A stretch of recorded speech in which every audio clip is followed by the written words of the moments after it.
બ્રહ્માકુમારી સંસ્થા ઉપર અંકલેશ્વરની કહેવાતી એક્ટ્રેસે આબુ જ્ઞાન સરોવરના ભાઈ દ્વારા ન કરવાનું કરી નાખ્યા હોવાના ગંભીર આરોપ લગાવતા બ્રહ્માકુમારી દ્વારા યુવતીની વીઆઈપી ટ્રીટમેન્ટ અને એન્ટ્રી બંધ કરાતા ખોટા આરોપો સંસ્થાને બદનામ કરવા લગાવ્યા હોવાની સ્પષ્ટતા કરી.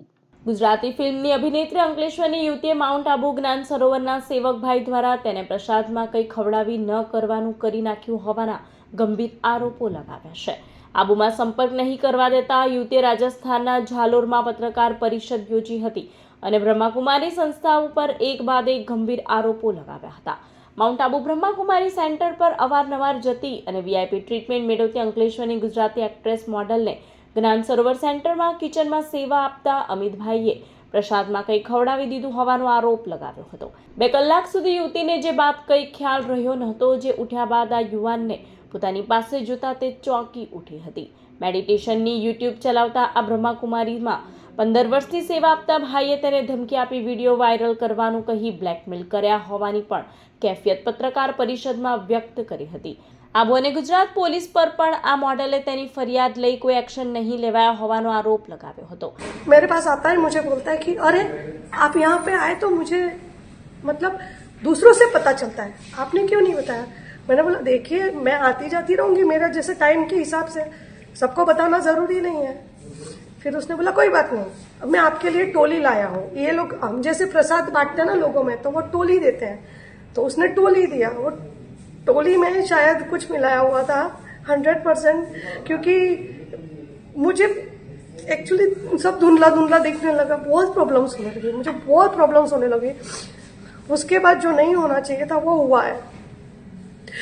और 2 घंटे तक मैं बिल्कुल सो ही रही, मुझे पता नहीं. जब मैं उठी ये मेरे पास था रूम में. मैंने बोला आप अभी तक यहाँ पे हो, आप हम तो बात कर रहे थे ना, फिर क्या हुआ.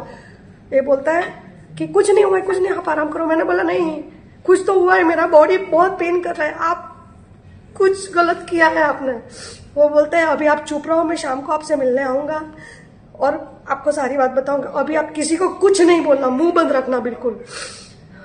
मैं बहुत सारी चीजें मैं तुमको बाद में बोलूंगा. तो मैं सीरियसली मेरी तबीयत इतनी खराब हो गई उधर. उसके बाद इसने बोला कि अभी घर पे जाओ. मैं वैसी हालत में घर पे आ गई. फिर इसने मुझे मैसेजेस किया, कॉल करके वापस बुलाया, अभी के अभी आओ, नहीं तो ऐसी ऐसी चीजें हैं कि मैं और भी आदमी लोगों से शेयर करूंगा और हमारे ब्रह्मा कुमारीज में जो सर्कल में तुमको पूरा घुमाऊंगा. एक के पास भेजूंगा, उसके पास भेजूंगा, उसके पास भेजूंगा. मेरे पूरे सर्कल में तुम्हारा मैं फैला दूंगा अगर तुमने मेरी बात नहीं मानी तो. एक बीवी की तरह ट्रीट करूंगा, वैसे मेरे से बात करनी पड़ेगी, वैसे मेरे को रोज एंटरटेन करना पड़ेगा, मैं रोज वीडियो कॉल करूंगा. और वैसा ही उसने किया. और जब ये बात मैं उनके बड़ों को बताई मैंने, उन्होंने बोला ठीक है हम देखते हैं. બ્રહ્માકુમારી સંસ્થા ઉપર ગુજરાતી એક્ટ્રેસના ગંભીર આરોપ બાદ આબુ જ્ઞાન સરોવરના ડિરેક્ટર પ્રભા દીદી, અંકલેશ્વર સેન્ટરના અનિલા દીદીએ ભરૂચ ઝાડેશ્વર સેન્ટર ખાતે પત્રકાર પરિષદ યોજી હતી. યુવતી એક્ટ્રેસનો રોફ મારી વીઆઈપી એન્ટ્રી સંસ્થાના આબુ સેન્ટર ખાતે અવારનવાર લેતી હોવાનું બ્રહ્માકુમારીની દીદીઓએ માહિતી આપી હતી.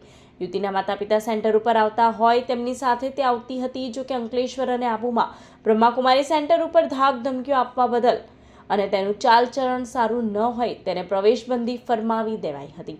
આ એક્ટ્રેસને આબુમાં બ્રહ્માકુમારી સેન્ટર ઉપર મળતી વીઆઈપી એન્ટ્રી અને ટ્રીટમેન્ટ બંધ થતાં તેને સંસ્થાને બદનામ કરવા પ્રયાસો કર્યા હોવાનું નિવેદન બ્રહ્માકુમારી દ્વારા જારી કરાયું છે. સાથે જ જ્ઞાન સરોવરના ભાઈ ઉપર મુકાયેલા તમામ આરોપો પણ ખોટા હોવાનું બ્રહ્માકુમારીના બહેનો દ્વારા સ્પષ્ટતા કરાઈ છે. એક્ટ્રેસના નામે સંસ્થાને બદનામ કરી યુવતી હેરાનગતિ કરતી હોવાનો, અપશબ્દો બોલી ધાક ધમકી આપતી હોવાનો પણ આરોપ મૂકવામાં આવ્યો છે. જે અંગે અંકલેશ્વર જીઆઈડીસી પોલીસ મથકે બ્રહ્માકુમારી દ્વારા વર્ષ 2024માં યુવતી સામે અરજી રૂપે ફરિયાદ પણ અપાઈ હતી. અંકલેશ્વરની એક્ટ્રેસ ગાર્ડન સિટીમાં પણ કાર સળગાવી દેવાના વિવાદમાં આગળ આવી ચૂકી છે. બ્રહ્માકુમારી એક્ટ્રેસ ખોટી એક્ટિંગ કરી સંસ્થા ઉપર ગંભીર આરોપો લગાવી રહી હોવાનો ખુલાસો પણ કરવામાં આવ્યો છે. જે અંગે આબુમાં સંસ્થા દ્વારા પોલીસ ફરિયાદ કરવા તજવીજ પણ હાથ ધરી દેવાઈ છે. अभी जो ये बहन के द्वारा ब्रह्मा कुमारी ईश्वरी विश्वविद्यालय के लिए जो आक्षेप लगाए गए हैं कि किस प्रकार से वो भाई के द्वारा हुआ, वास्तव में ये संस्था के ऊपर एक इल्ज़ाम लगाया गया है। ऐसा कुछ है नहीं। हमारी संस्था चरित्र का निर्माण करने का कार्य करती है, पवित्रता का निर्माण करने का कार्य करती है। हमारी संस्था के अंदर ऐसा कोई कार्य व्यवहार नहीं चलता है। शांति के दूत है हम सभी। और इसे ये बहन बहुत ही हम सबको धमकियां दे दे करके कि मैं आपको बदनाम करेंगी, ये करेंगी, वो करेंगी। उसका कारण एक ही है कि उसको माउंट आबू जाने की हम लोगों ने परमिशन नहीं दी थी। इसके कारण हमको उसने धमकी दी थी और कहा था मैं संस्था को अच्छी तरह से बदनाम करूंगी, और संस्था को बदनाम करने के लिए ही ये सारा उसने कार्य रचा है। હું અંકલેશ્વર સિટીમાં રહું છું। ત્યાં એક મહિલા છે, એ અમારે બાજુમાં ગાર્ડન સિટી એક એરિયા છે, તેમાં એ પોતે રહે છે। અને એ એરિયામાં પણ એનું માઇન્ડ એક એવું છે પ્રકારનું કે જ્યાં પાડોશીની પણ એક કાર સળગાવી દીધી હતી અને ગાર્ડન સિટીમાં બધા જ જે રહીશો છે તે બધા હેરાન થઈ ગયા છે। અને એ જ રીતે પછી અમારી સંસ્થાના બી કોન્ટેક્ટમાં આવી હતી। એના માતા પિતા જ્ઞાનમાં ચાલે છે, એ આવતી હતી ને જતી હતી। પછી એનો આબુમાં એનો કોન્ટેક્ટ થયો અને ત્યાં જતી અને આવતી હતી। ફરી ચિઠ્ઠી લેવા માટે અમારી પાસે આવી હતી, પણ અમે ચિઠ્ઠી એને મંજૂર નથી કરી શકતા। પરંતુ સ્થિતિમાં બી અંકલેશ્વર સ્થિતિમાં બી ઘણા બધા તત્વો એના એવા છે કે જે અમે કહી નથી શકતા અને માનસિક બેલેન્સ બી એનું બરાબર નથી। અમારા જે સંસ્થાના અમારા ગુરુ છે એની પર બી એને ઘણા બધા આક્ષેપો મૂકેલા છે અને સંસ્થાને બદનામ કરવા માટે ઘણી બધી એને મીડિયાને બી આપી છે।